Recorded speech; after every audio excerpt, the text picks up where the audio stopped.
What if the strangest creature encounters aren't coming from one place, but from every corner of the world? Tonight we're traveling across the globe to hear chilling stories of towering giants in El Salvador, mysterious fair folk in Oregon, monkey-like creatures deep in the Wisconsin woods, the elusive Duwende of the Philippines, and a terrifying encounter with a scarecrow or highwayman on a lonely road in Queensland, Australia. Whether these stories are folklore, misidentifications, or something far stranger, I'll let you decide. So grab a blanket and turn down the lights. The ground started shaking, and then they saw something taller than the trees. The person who shared this story wanted to remain anonymous. We're going to call him Mark. During the 1979 Civil War in El Salvador, Mark's uncle was serving in the military. He and 6 other soldiers were sent deep into the jungle to search for militia camps. Hours into the mission, the ground suddenly began to shake.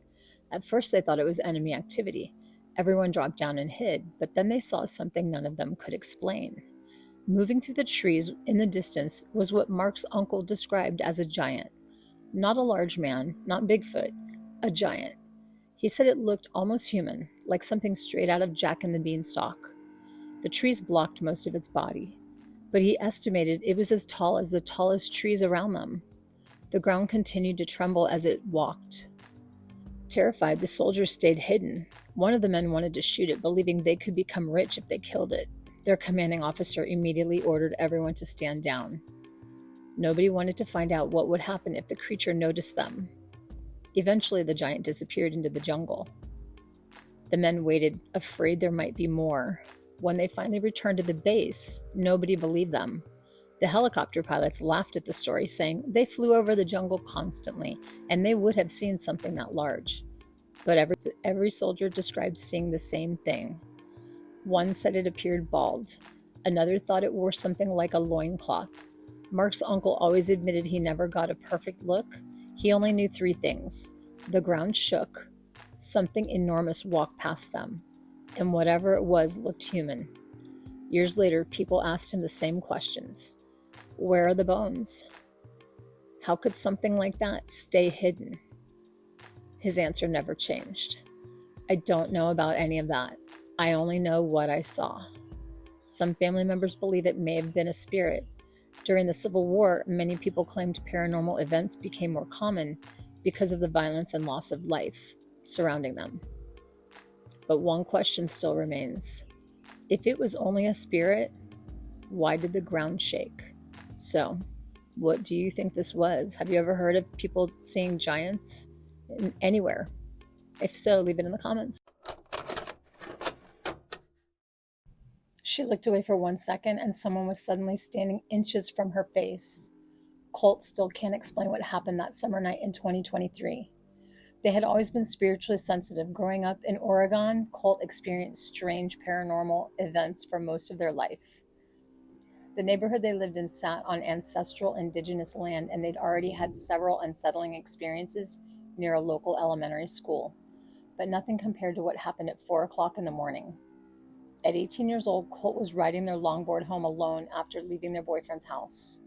The streets were empty, there were no cars, there were no people. It was just a quiet neighborhood road and the elementary school they had passed countless times before. As they rolled past the school, everything felt normal. Then Colt looked down for maybe 1 second. When they looked back up, a man was standing directly in front of them, not 20 feet away. He wasn't walking toward them. He was standing only inches away. Colt nearly crashed straight into him. They slammed to a stop, grabbed their board, and immediately felt something they still struggled to describe. It wasn't just fear, it was primal. Every instinct in their body was screaming that something was deeply wrong. The man's face looked almost human, but not quite. Colt describes it as pure uncanny valley. His features seemed slightly off, like something pretending to be a person without fully understanding how people actually look. Even stranger, he didn't react. Not when Colt nearly hit him, not when they apologized, and not when they spoke directly to him. Colt blurted out, "Oh my God, I'm so sorry. I didn't even see you." Nothing. The man simply stared through them. Not at them. Through them. His eyes looked unfocused, almost as if he couldn't actually see Colt standing there. For several seconds, Colt couldn't move. Every part of them wanted to run, but they felt completely frozen. Then the man began to walk away. His movements looked wrong, almost robotic, step after step, like someone imitating how a person walks. Colt stood there, watching him disappear down the street, unable to look away. Finally, they started moving too, keeping their eyes locked on him the entire time. But as they passed beneath a section of trees where the streetlight couldn't reach, Colt glanced forward for just 1 second to make sure nothing else was hiding in the darkness. When they looked back, the man was gone. Completely gone. There was nowhere he could have gone that quickly. The only nearby place was the elementary school parking lot, and he would have had to move impossibly fast to vanish from sight. He had appeared out of nowhere. He showed no emotion. He moved like a machine, and he disappeared almost as quickly as he arrived. Years later, Colt still doesn't know what they encountered standing in the middle of that empty street at 4 a.m. And the question that still bothers them the most is this: if he wasn't human, what was he? So while this may sound like a modern internet glitch, people have been crossing paths with these blank, unreactive figures for centuries.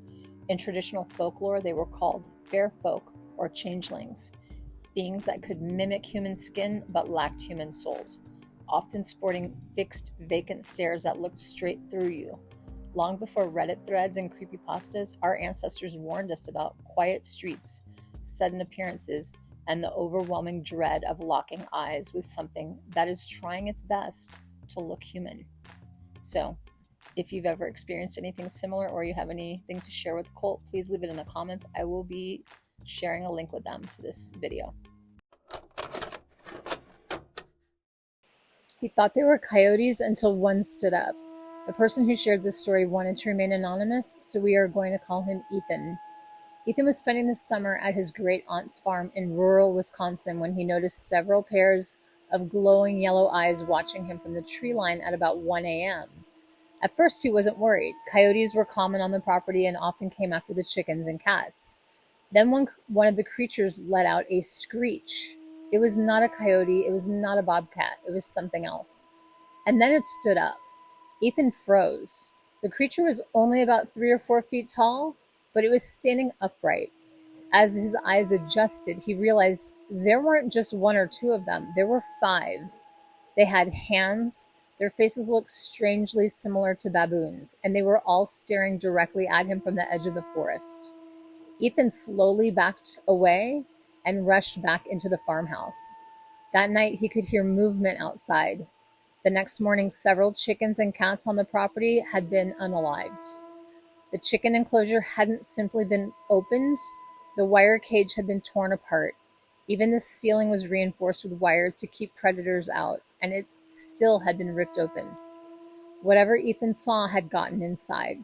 When he tried to ask his great aunt about it, she refused to discuss it. From that night forward, she wouldn't let him go outside after dark for the rest of the summer. She started carrying a pew-pew with her whenever she was walking around the property, especially if it was near sunset. And for weeks afterward, she refused to go outside before sunrise. More than 20 years later, Ethan still doesn't know what he saw standing in those woods, but his aunt still won't talk about it. So I know it's super frustrating when you have someone that you've shared an experience like this with and they won't talk about it. So I'm hoping we can get Ethan some answers. I did a little bit of research. There is a monkey facility, like a rehabilitation for, test animals that are tested on. But there were no reports of escapes during that time. This was about 2005. And then there's another creature called a fisher or a fisher cat, and it's kind of like a weasel. And I told him about that. When he looked it up, he said this thing had like hands and arms, so it clearly would not be like a weasel, which would have much shorter arms. So if anybody in Wisconsin has ever heard of anything like this, any experiences with anything like this, please leave it in the comments for Ethan. Thanks. Aldous' cousin disappeared for 6 hours, and when he came back, he said a duende had taken him. Aldous remembers this clearly because he wasn't a little kid when it happened. One night, his entire street went into panic when his cousin suddenly vanished. Several of the houses on their street belonged to relatives, so everyone joined the search. They checked everywhere for him for nearly 6 hours. Then, late that night, they found him under a table inside his own house. The weird part, the house wasn't very big, and the family was certain they'd already searched there. He was wrapped in a blanket, he wasn't wearing any clothes, and he had been crying. Then he stopped and just stared silently at the moon. For almost half a day, he refused to speak. When he finally talked, he said he'd been playing in a vacant lot behind the house when he met a small, dark duende. The creature invited him to its home and offered him giant fruits made entirely of gold. But he refused because he wanted to go home. According to him, the duende simply brought him back. Later, the elders told the family that he had made the right choice. They believed that if he had accepted the golden fruits, his family would have become rich, but his life would have been the price. Do you think the duende was real? And would you have accepted the golden fruits? So just a little bit of a backstory on the duende in case you're not familiar. The word duende is a wild mix of history and folklore. The word's originally from Spanish. It's short for dueño de casa, meaning owner of the house. It's used for mischievous goblin-like home spirits. But when the Spanish colonizers arrived in the Philippines, they saw their native earth spirits and started calling them duendes too. Over time, Filipinos adopted the name but kept their own traditions. So the duende you hear today is literally a centuries-old mashup of a Spanish goblin lore and ancient Philippine animism. And for the Filipino people, they can be helpful or dangerous depending on how they're treated. And they're also deeply connected to the folklore and spiritual beliefs. So also they believe that they're connected to things like ant mounds, things in nature like trees, things like that. So when they pass, they typically say tabi tabi po as a way of saying like, excuse me, I'm passing, so that the duende knows that they're on their way past. Pete was making a 5-hour drive between his hometown and his mother's place in Queensland, Australia. It was the middle of summer, and traveling at night was much cooler than driving during the day. Around 11 p.m., Pete and a friend were winding through a remote mountain range on a narrow road. There were no streetlights, there were no houses, and there was no sign of civilization. It was just miles of dark Australian bushland. His friend wasn't the type to believe in strange stories. She was practical, skeptical, and she never claimed to see things that weren't there. As Pete rounded a blind corner at about 80 kilometers per hour, his headlights caught on something standing directly in the middle of the road. For a split second, it looked like a scarecrow, which made no sense. You don't see scarecrows out there. Before he could react, he slammed straight into it. The impact was hard enough that both of them felt the thud as whatever it was rolled beneath the ute and disappeared behind them. Pete immediately pulled over. Certain he had hit either an object or possibly even a person, he grabbed a flashlight and headed back with his friend. What they found made no sense. There was a small pile of straw scattered across the road. More straw was caught in the corner of the bull bar, but that was it. There was no body, no broken pieces of anything. There was no clothing, no blood. There was nothing in the road other than straw.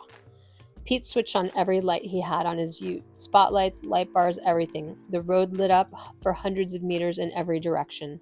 The two of them searched the roadside, the ditches, and they even walked into the surrounding bush with flashlights. For 15 minutes they looked, and they found absolutely nothing. The only evidence that anything had been there was a handful of straw and a few fresh scratches on the bull bar. But when they finally got back into the vehicle, Pete's friend was pale. She quietly told him she was certain she had seen a scarecrow standing in the road. Pete was certain too. Years later, neither of them has been able to explain what they hit that night, and neither of them have forgotten it. So in talking with Pete, Pete says that scarecrows are as rare as hen's teeth. And then also, I did a little bit of research, and there is a scarecrow festival in that area in Mary Valley. It's called the Mary Valley Scarecrow Festival. It takes place between September 1st and September 30th. But he mentions that this took place in the summer, and September in Australia is springtime. So it does not line up with the time frame for having scarecrows around. If you've ever heard of anything like this in the Australian bush, let me know in the comments. 3 strangers heard Pete's story and immediately knew what he had hit. I have an update. I love an update. Recently, Pete spoke to several locals at a market near the area where it happened, and he asked them if they'd ever heard anything similar. Most of them hadn't, but 3 different people gave him the exact same answer. They told him he'd encountered something called a highwayman. So, according to local folklore, a highwayman appears on remote roads and sacrifices itself to prevent drivers from reaching a deadly accident farther down the road. If the driver stops to check what they'd hit, the highwayman has successfully saved a life and can finally move on. But if the driver doesn't stop, then it returns and it waits for the next traveler. So, what's even stranger is that parts of rural Queensland have long-standing stories about bushranger-like figures appearing along isolated roads at night. Some are described as human-shaped figures that seem to appear out of nowhere, and then they vanish just as mysteriously. So, according to locals, Pete didn't hit a scarecrow that night. He hit something that may have saved his life. And suddenly, finding straw stuck in his bull bar doesn't seem quite as easy to explain. So I have to say, Pete, first of all, you must be a really good guy that the highwayman sacrificed itself for you. And then I think we can both agree that he did save your life that night and your friends. So what do you think about this new update and the angle on the story about the scarecrow and the road?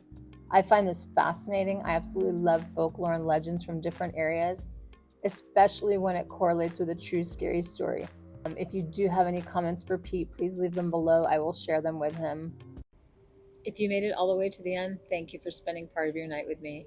If you enjoyed these stories, don't forget to like the video, subscribe, and leave a comment telling me which encounter unsettled you the most.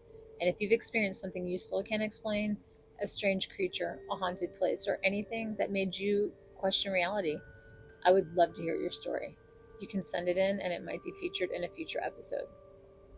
Until next time, keep your eyes open, trust your instincts, and I'll meet you again at midnight.